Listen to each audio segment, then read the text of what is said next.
नमस्कार। आज ना हम एक बहुत ही वायरल हॉरर कहानी है भूत या कब्रिस्तान उसकी चीर फाड़ करने वाले हैं।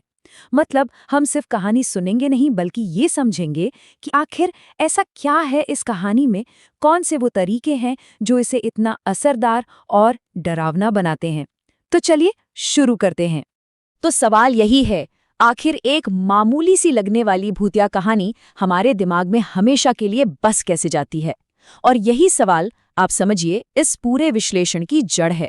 क्योंकि देखिए, जो अच्छी हॉरर कहानियां होती है ना, वो सिर्फ डराती नहीं है, वो डर की पूरी साइकोलॉजी के साथ खेलती हैं।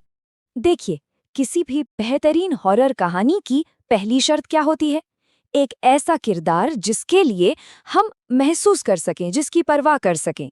तो इसी बात के साथ चलिए मिलते हैं कहानी के हीरो इकबाल से। तो हमारी कहानी का जो हीरो है वो है इकबाल, और उम्र सिर्फ 16 साल।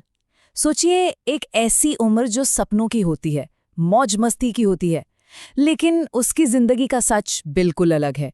उसकी जिंदगी तो जिम्मेदारियों के बोझ तले दबी हुई है।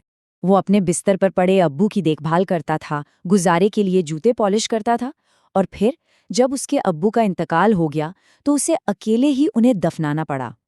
अब ये जो कहानी की शुरुआत है ना, ये बहुत बहुत ज़रूरी है।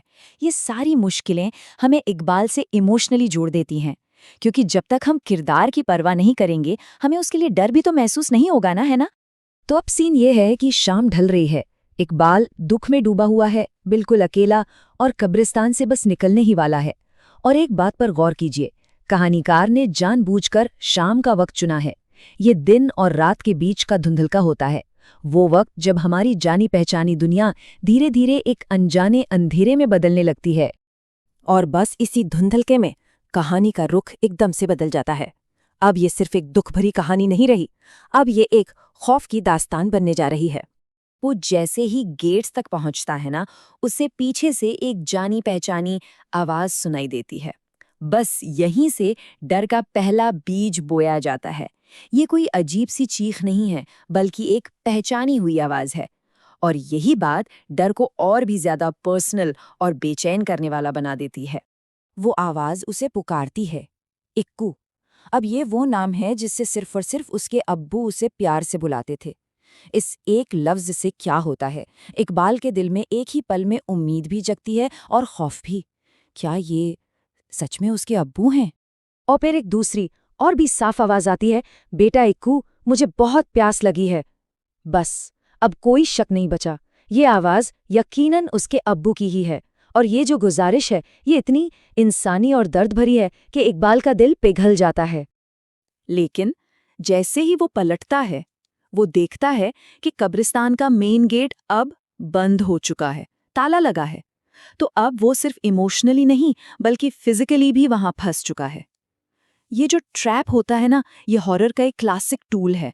ये हीरो की बेबसी को एकदम से कई गुना बढ़ा देता है। अब बाहर निकलने का सिर्फ एक ही रास्ता बचा है, जो कब्रिस्तान के दूसरे छोर पर है। मतलब उसे अब अंधेरे में पूरा का पूरा कब्रिस्तान पार करना होगा। अब उसे उस आवाज की तरफ नहीं, बल्कि इस खौफ से दूर भागना है। और रास्ता रास्ता कब्रों के बीच से होकर जाता है। और बस यहीं से कहानी अपने क्लाइमैक्स पर पहुंचती है। अब डर सिर्फ आवाजों में नहीं है, अब वो आंखों के सामने आने वाला है। इकबाल का ये जो सफर है, ये 3 खौफनाक पड़ावों से गुजरेगा। पहला, एक मुड़ा हुआ आदमी। दूसरा, कोहरे में एक औरत। और आखिर में एक खुली कब्र का जाल।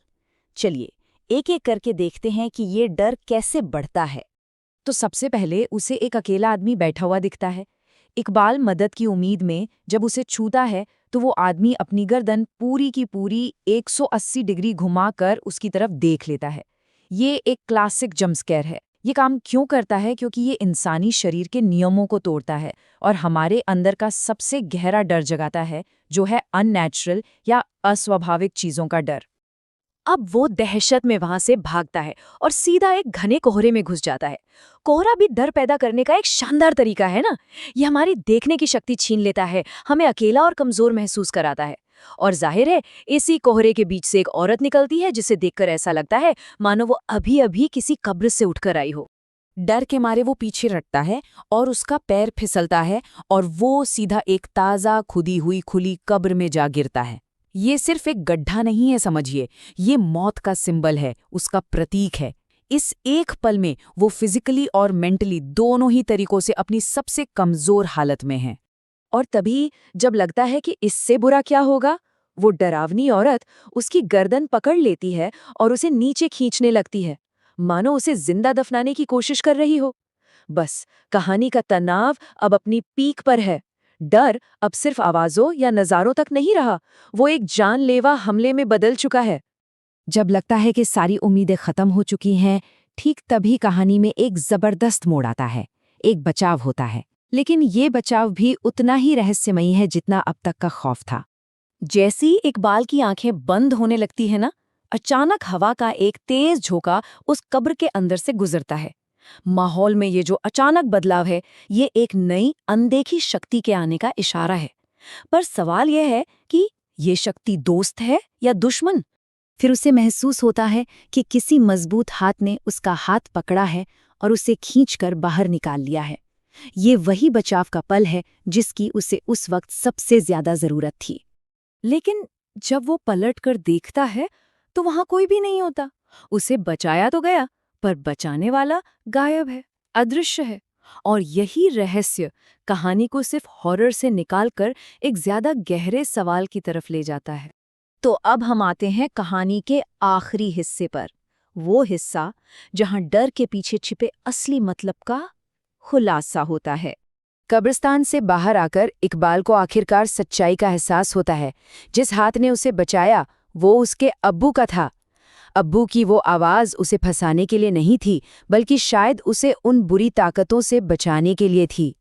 जो आवाज़ डर की वजह लग रही थी, असल में वही उसका सुरक्षा कवच थी। और कहानी का अंत होता है इसे एक खूबसूरत संदेश के साथ। जो लोग हमसे प्यार करते हैं, भले ही वो कितने भी दूर क्यों ना चले जाएं, वो हमेशा हमारा ख्याल रखते हैं। और मेरे ख्याल से यही वो चीज़ है जो इस कहानी को इतना यादगार बनाती है। ये डराने के लिए हॉरर का इस्तेमाल ज़रूर करती है, लेकिन आखिर में प्यार और उम्मीद की एक बहुत गहरी बात कह जाती है।